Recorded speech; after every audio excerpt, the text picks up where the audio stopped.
अस्सलाम वालेकुम। ये पीएसआरपी की तरफ से जो स्कूल हैंड ओवर हुआ है उसका एक छोटा सा व्यू है, वो हम आपको करवा रहे हैं। ये हवेली है और इसके साथ ये आप देख सकते हैं गवर्नमेंट मॉडल प्राइमरी स्कूल है। और ये जो ना फीमेल का स्कूल है, लड़कियां स्कूल है ना। हाँ जी। इस वक्त आप इसको जो रास्ता जा रहा है उसकी हालत देख सकते हैं। ये काफ़ी, इसका जो लेवल है वो काफ़ी जो है ना वो नीचे है और ये काफ़ी देर से बंद पड़ा हुआ है।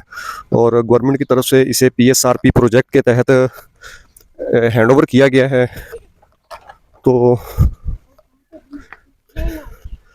ये स्कूल पिछले 2 से 2 2.5 साल से ये जो है ना बंद पड़ा हुआ है। तो ये आप देख सकते हैं जो इसका लेवल है वो काफ़ी नीचे हो चुका है, नीचे जा चुका है।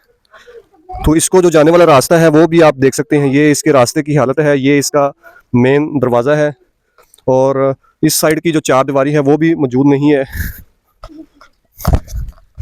और जो इस साइड पे चार दीवारी देख सकते हैं, इस साइड पे भी चार दीवारी नहीं है। और यहाँ पे जो कूड़ा क्रिकेट वगैरह है वो स्कूल के अंदर जो है ना वो फेंका जा रहा है। इसके बाद ये स्कूल का जो दूसरा एरिया है उसके बारे में आ जाते हैं। ये नलका लगा हुआ है लेकिन इसका जो सामान वगैरह है वो भी यहाँ से गायब है। और ये एक जनरल ओवरव्यू है इस स्कूल का। तो यहाँ पे पानी का कोई सिस्टम नहीं है, सीवरेज वगैरह का कोई इंतज़ाम नहीं है। ये वाशरूम दो दो हैं लेकिन बंद पड़े हुए हैं, पानी वगैरह का सिस्टम नहीं, क्योंकि ये स्कूल 2 साल से बंद है।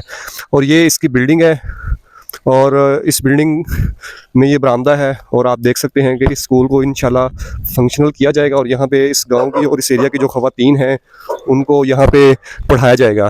तो आप इस वक्त देख सकते हैं कि इस स्कूल के अंदर बच्चियाँ तो नहीं पढ़ रही लेकिन जो बकरियाँ हैं वो इस स्कूल के अंदर मौजूद हैं। तो इंशाल्लाह इस स्कूल को जल्द जो है ना वो बहाल किया जाएगा। और इस हवाले से ये गवर्नमेंट का एक अच्छा इनिशिएटिव है कि ये स्कूल चल नहीं रहा। तो ये आप इस वक्त मेरे साथ देख सकते हैं, ये स्कूल कसूर के अंदर मौजूद है। तो इस वक्त बकरियाँ पढ़ रही हैं स्कूल के अंदर है। ये मेरे साथ बच्चे हैं गाँव के और आप देख सकते हैं कि इस वक्त जो बकरियाँ हैं वो स्कूल के अंदर मौजूद हैं। और इंशाल्लाह इन बकरियों की जगह पे हम ख़वातीन को लेके आएंगे। और ये आप स्कूल की हालत देख सकते हैं इस वक्त। और इंशाल्लाह हमारी भरपूर कोशिश होगी कि इस स्कूल को बहाल किया जाए और इलाके की जो ख़ास तौर पे जो बच्ची ख़वातीन लड़कियां हैं उनको एक अच्छी जो है ना वो यहाँ पे अच्छा एक टीचिंग का माहौल दिया जाए। तो ये आपके सामने स्कूल की बिल्डिंग का एक छोटा सा व्यू करवाया है आपको। तो शुक्रिया।